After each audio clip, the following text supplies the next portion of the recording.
Greetings, all. It's Dr. Bikehead at the Struggle in Thinking Out Loud. And one of the things I'm looking to address is the imposition of control in the school system.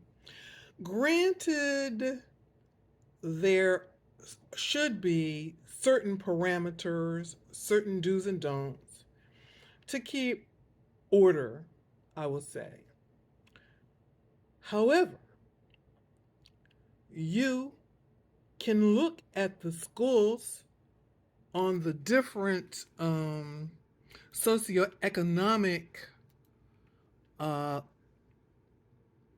categories. You have schools that are the executive elite, the affluent professional, the middle class, and the working class schools. The working class schools are characterized by work being seen as a procedure, and there are stricter rules in the working class schools. There's a reason for that, because by having the students in the working class schools following directions and being obedient, they're being prepared for the workplace where they will be the minions. That's my word, right? And then you have the middle class schools. And in those schools, there's a little less stringency. There's a little more opportunity for the children to be expressive and independent in their operations. And that is because they're being groomed for middle class jobs. Then you have the affluent professional, and these would be the individuals that are being primed to be middle management. And then you have the executive elite, and these individuals are being trained to be the executives, the CEOs, the directors, the managers.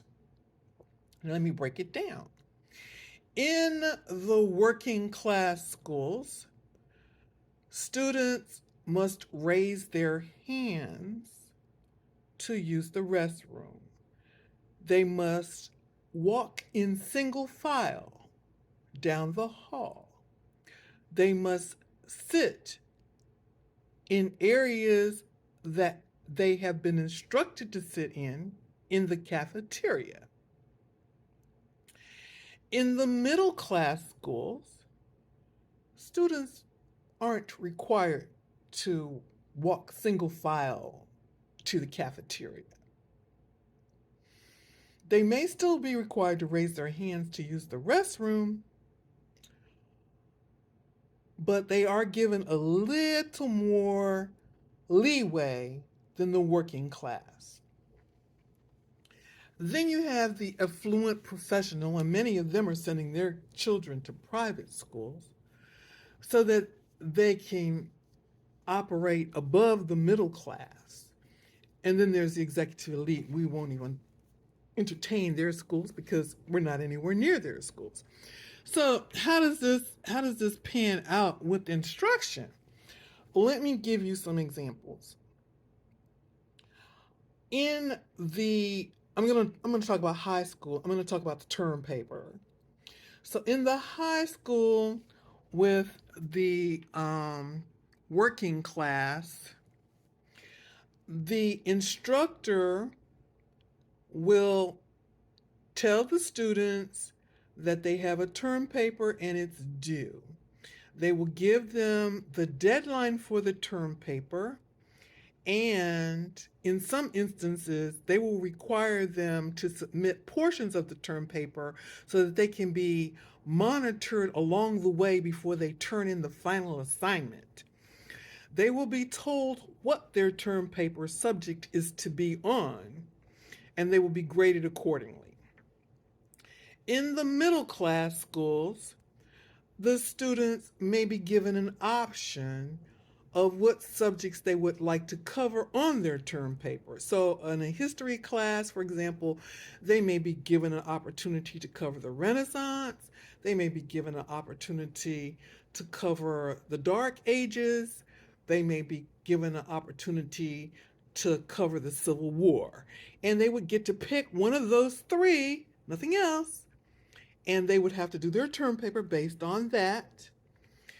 In the affluent professional school, the students might be given those three options as well, and in addition to which, they are going to give a presentation on their term paper to their class.